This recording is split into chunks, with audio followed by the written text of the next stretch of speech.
Gracias, presidente. Bueno, a lo largo del debate creo que ha quedado claro que todas las fuerzas políticas están de acuerdo con el ajuste. Este presupuesto es un presupuesto diseñado en función de pagar la deuda fraudulenta que nos dejó el gobierno de Macri. Y más allá de cómo voten, todos están de acuerdo y tienen consenso, a excepción obviamente del Frente de Izquierda, con este presupuesto de ajuste y con estos objetivos.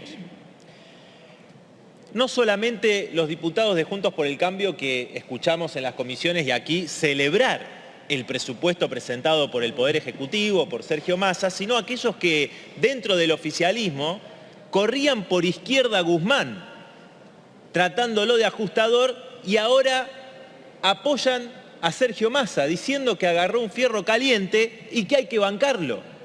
Recordemos que Massa debutó con un recorte en el presupuesto de salud y educación de 128.000 millones de pesos. Hasta la discapacidad ajustó Massa. Pero bueno, son distintos parámetros. Entonces, en realidad se tienen que hacer cargo de Massa, de Guzmán y de Alberto Fernández, que parece estar más preocupado por lo que dice un participante de Gran Hermano que por los sufrimientos del pueblo argentino. Quiero decir, presidente, que cuando Guzmán presentó el fallido presupuesto para este año, nos había dicho que la inflación iba a ser del 33%, ¿no? Y ahora estamos llegando al 100%, hay un fuerte ajuste que se ha hecho en estos años. Entonces, como decía, esto está diseñado en Washington y no es algo que lo decimos nosotros de la izquierda. En el propio mensaje del Poder Ejecutivo dice que esto está acordado con el Fondo Monetario Internacional, tiene que cerrar en función de los pagos de la deuda, de esta renegociación que hicieron con los especuladores privados. Y no es casual que uno de los ítems que más crece de las partidas de la deuda, que es de 102,7% en intereses de la deuda nominalmente, y crece en el gasto total del presupuesto. Entonces, lo que quiero decir, presidente, es que no es solamente el crecimiento en este presupuesto, sino que además se está trazando toda una hoja de ruta para pagar esta deuda que en los próximos 5 años van a tener vencimientos de entre 18.000 y 23.000 millones de dólares, algo totalmente impagable, una verdadera hipoteca para el pueblo argentino.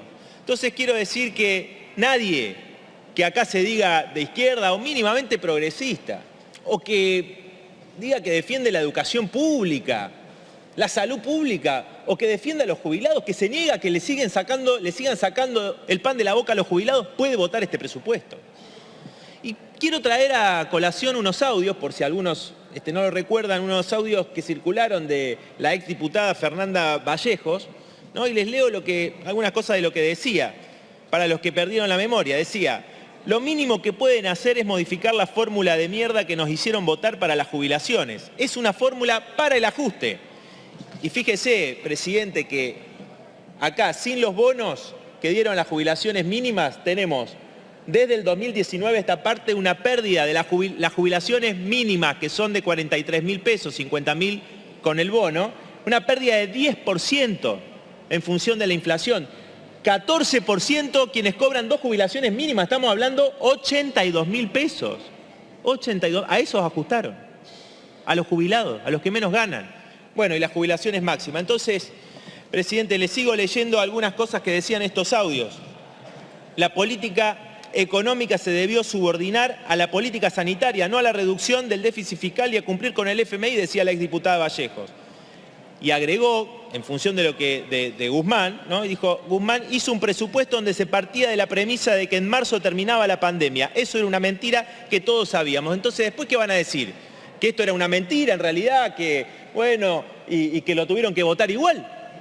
Está clarísimo, hay que decirlo a las claras. Esto es un ajuste y después no vengan a decir que no sabían. Entonces, presidente, quiero plantear algunas cosas que demuestran aún más esto que estamos diciendo sobre que es un presupuesto de ajuste, más allá de lo que dijo el miembro informante, ¿no? Que señaló que este no era un presupuesto de ajuste como 3 veces, y otros diputados también, como si ahora el Fondo Monetario Internacional de repente se transformó en una ONG humanitaria, ¿no? En una sociedad de socorros mutuos. No sabemos muy bien, ahora de repente el FMI bueno aparece de nuevo, ¿no? Pero entonces quiero decir, no está este presupuesto pensado y elaborado en función de las necesidades populares, sino en función de pagar la deuda. No empieza diciendo cómo van a bajar la pobreza, sino que el recorte en seguridad social, fíjense, jubilaciones, asignación universal por hijo, asignaciones familiares y otras partidas muy importantes van a tener una caída de 4,5% en términos reales, lo cual significan 600.000 millones de pesos, 600.000 millones de pesos de ahorro, ¿no? Lo que tanto celebran los diputados de Juntos por el Cambio, ¿no? Sí, el ajuste al gasto, achique del Estado. Ese es uno de los recortes mayores, junto por supuesto con la quita de los subsidios de los servicios que son energéticos, ¿no? Las tarifas, que va a significar un tarifazo, por supuesto, los servicios económicos van a ser otro de los grandes recortes. Pero entonces yo me pregunto, digo, acá a los más humildes, ¿no era que primero iban a ser los últimos? ¿No era que venían a llenar la heladera? ¿Que iban a cuidar la mesa de los argentinos? En educación, presidente, se armó toda una discusión porque vinieron con un ajuste digno de López Murphy, presentaron el presupuesto. Después hicieron modificaciones, pero sin embargo, este presupuesto tiene un recorte a las partidas de las universidades de 18% en términos reales. 18% en términos reales las partidas de las universidades y mantienen el recorte en el Ministerio de Educación. ¿No? Entonces, digo, todo esto calculado con la inflación de 76%, que es la inflación promedio, ¿no? La que debemos calcular. Entonces, presidente, quiero decir, no está pensado en función de las becas de estudios que necesitan las pibas y los pibes que hoy no tienen, para que tengan viandas de calidad en las escuelas, para arreglar las escuelas que se caen a pedazos, para construir nuevas, para que tengan los docentes y las docentes de todo el país el salario que se merecen y que han reclamado a lo largo y a lo ancho de la Argentina en movilizaciones y huelgas por todo el país, por más salario, los docentes universitarios que también lo están haciendo. Entonces, quiero decir también, presidente, que el otro día recibimos con mi compañera Miriam Bregman a residentes, concurrentes, a médicas, médicos, enfermeros, camilleros, bueno, sectores de salud de la ciudad, de la provincia de Buenos Aires. Estaban, por ejemplo, trabajadores del Hospital Garrahan que nos decían que ya hay un vaciamiento, además del recorte habitual y que están reclamando por salarios, por condiciones laborales, que este presupuesto no se plantea resolver, ya hay un vaciamiento de algunas especialidades porque muchos médicos no quieren trabajar allí porque no se le paga lo que corresponde. Y fíjese, presidente, ¿no?, que cuando los recibimos nos decían, estos son todos los problemas. Bueno, acá en este presupuesto no se plantea resolver nada de eso, sino que además tiene, si lo tomamos entre el 2021 y el 2023, ¿no?, el recorte acumulado es del 35% en términos reales en la salud pública.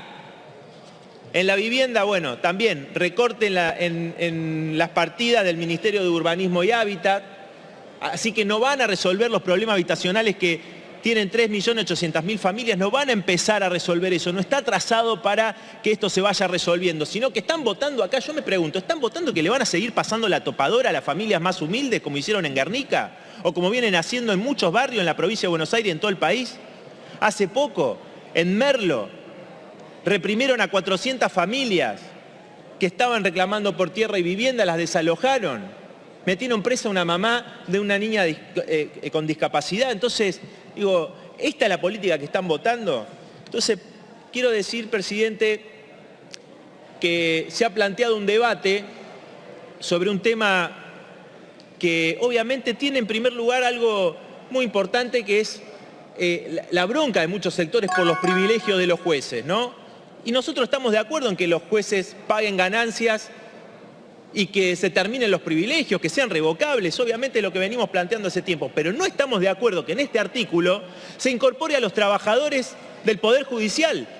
No estamos para nada de acuerdo, porque el salario no es ganancia. Vamos a proponer que se separe en la votación, por un lado, que se vote que los jueces paguen ganancias y votamos a dos manos, pero no nos vengan con que los trabajadores paguen ganancias. ¿Cómo es esto? ¿Quieren ahora sacarle a los trabajadores para que les cierre el presupuesto del FMI? Porque el 96% de la gente que le van a cobrar son laburantes. ¿No? Eso es una trampa que han puesto en este presupuesto. Una gran trampa. ¿No? Inclusive los trabajadores de distintos gremios, como el que conduce la diputada Vanessa Sile, están llamando a huelgas.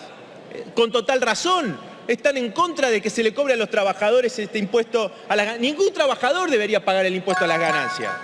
Quiero decir, presidente, además que, bueno, ya dijimos, mostramos lo que significa para los jubilados, pero quiero decir algo muy importante, porque han logrado la redistribución del ingreso, han logrado la redistribución de la riqueza, pero a favor de los ricos, a favor de los ricos. Mire, presidente, acá se ve con claridad en los distintos años. Mire, en el 2016 el 51% del producto total participaban los trabajadores, 40% los capitalistas.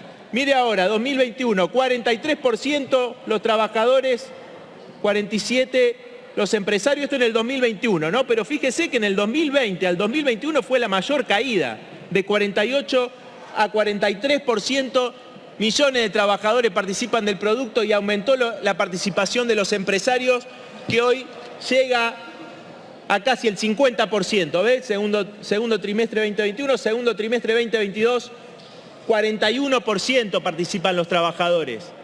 O sea que han gobernado al servicio de los grandes grupos empresarios, el crecimiento del que tanto hablaron, ¿no? Y que si crecía la economía y le iba bien a los empresarios, los trabajadores se iban a beneficiar, resultó ser un cuento como siempre. Y fíjense además que ahora la ministra de Trabajo, la nueva ministra, nos dice que los trabajadores camioneros están reclamando mucho por salario, que está preocupada porque eso va a generar inflación. Pero no, ¿en qué país vive? ¿No se da cuenta que hace 5 años los salarios y las jubilaciones vienen perdiendo frente a la inflación? Que la inflación aumentó enormemente y que es el motor, uno de los motores del crecimiento de esa inflación no han sido los salarios, como dicen los liberales, sino que han sido el aumento de la rentabilidad de los grandes empresarios, de los grandes capitalistas, como reconoció el viceministro de Economía Rubinstein. Por supuesto, ese ha sido el motor del crecimiento de la inflación. Los que remarcan todos los días, los grandes grupos capitalistas, ellos son los responsables, no los trabajadores y las trabajadoras. Y quiero decir además, presidente, para ir finalizando, que nosotros lo que queremos es luchar por un salario mínimo que cubra el costo de la canasta familiar y que se indexe automáticamente en función, que se actualice automáticamente en función de la inflación. Como conquistaron los trabajadores del neumático, en la lucha que 5 meses estuvieron con paros, con movilizaciones, en esta gran lucha que llevaron adelante y quebraron a las grandes patronales, al gobierno, inclusive a la CGT, que se cayó la boca y después de 5 meses salió a decir que tenían que moderar sus reclamos. Sí, que se actualicen los salarios inmediatamente en función de la inflación, partiendo de que el mínimo cubra el costo de la canasta familiar. Y quiero decir, presidente, que además tenemos el ejemplo de los trabajadores en Francia y en muchos otros países de Europa, que están saliendo a la huelga, como los de Total y otras petroleras. Sectores estratégicos de la clase trabajadora en Europa no quieren perder frente a la inflación. Tenemos que tomar ese ejemplo, sacarnos de encima la burocracia sindical esta que permite estos dirigentes atornillados a sus sillones hace años, hace décadas, mientras siguen perdiendo los trabajadores y las trabajadoras. Y para finalizar, presidente, mire, nosotros, además, no solamente que han perdido salario los trabajadores, además, cada vez aumentan los trabajadores que están precarizados. Hay un 50% de los trabajadores que están precarizados, muchos en la informalidad, muchísimos en la informalidad. Entonces nosotros venimos insistiendo en que se reduzca la jornada de trabajo a 6 horas para que aquellos compañeros y compañeras que dejan la vida en las fábricas puedan realmente. El otro día estuve con trabajadores de Mondelez que también tenían bronca porque le cobran el impuesto a las ganancias, y con muchos compañeros de distintas industrias en la zona norte del Gran Buenos Aires decían: nos están robando el salario. Y nosotros dejamos la vida en la fábrica, hacemos horas extras porque no nos alcanza. Y bueno, muchos compañeros no tienen empleo, tienen empleos informales. Si reducimos la jornada de trabajo y repartimos las horas entre ocupados y desocupados, podemos generar 1 millón de puestos de trabajo, empezando por las grandes empresas. Aplicando en principio esta medida en las grandes empresas podemos generar 1 millón de puestos de trabajo. Ni hablar si aplicamos también un plan de obras públicas para construir vivienda para todos los trabajadores y familias humildes que lo necesitan, en vez de reprimirlas. Y además podríamos generar, ya voy terminando, presidente, y además generar empleo, por supuesto. Por eso, presidente, nosotros por estos fundamentos, lo que venimos dando en las comisiones y demás, nos vamos a oponer a este presupuesto y convocamos al pueblo trabajador a seguir el único camino que realmente puede satisfacer las necesidades y terminar con esta espiral de decadencia, que es un gobierno de las trabajadoras y los trabajadores que ponga todos los recursos del país en función de las necesidades de las mayorías y no de un pequeño grupo de empresarios. Muchas gracias, presidente.